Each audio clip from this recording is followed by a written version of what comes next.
Hello and welcome to one of my many Python tutorials where I'm going to go through a task which involves a user typing in an input to get the desired output. So what we need to do this time, we need to write a program that asks the user to input the length and the width to get the area of a rectangle. So we know the area is length times width. And we know a rectangle is going to have two sides the same, two sides different. It's not like a square.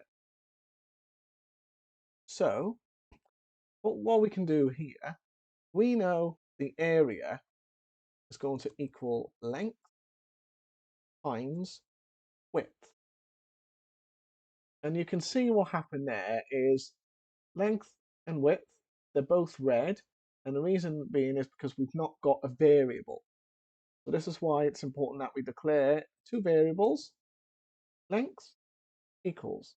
You could do int or you can do float.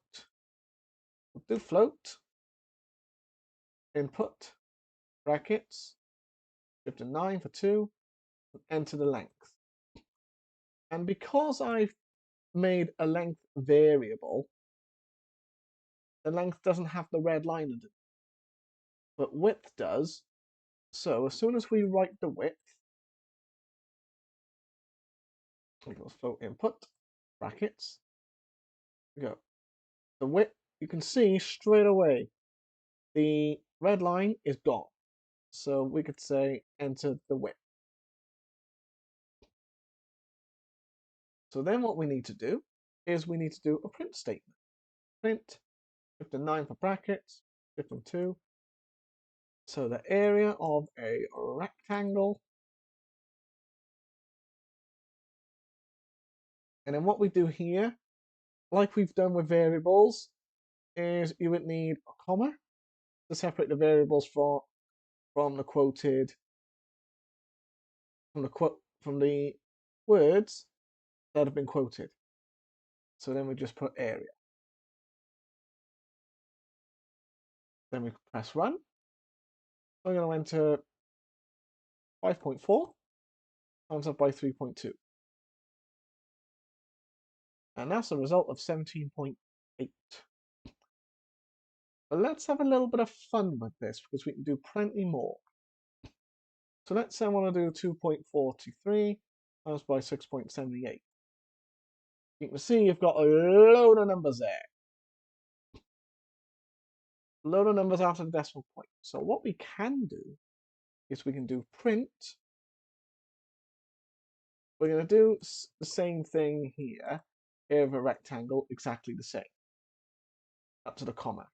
Because what we need to do now is, let's say I want to get this number rounded off to 2 decimal places.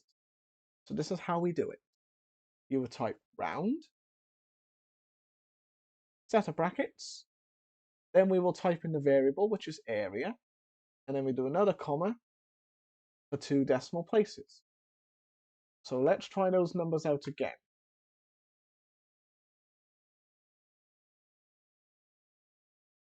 So you can see, for the first one you got 16.4754.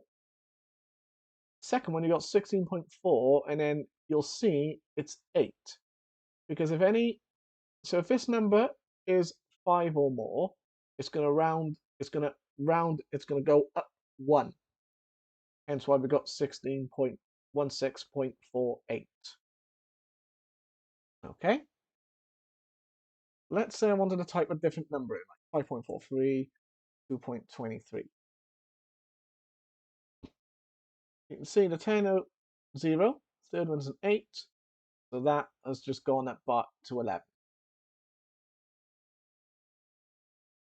And that is the tutorial on doing inputs and outputs for float numbers when we want to calculate the area of a rectangle. And in addition, we've used the round function. So you can see here that there's a big difference. I hope you like this video, and I hope to see you on hope you get to see my next video. Thank you very much. Please like and subscribe, and goodbye.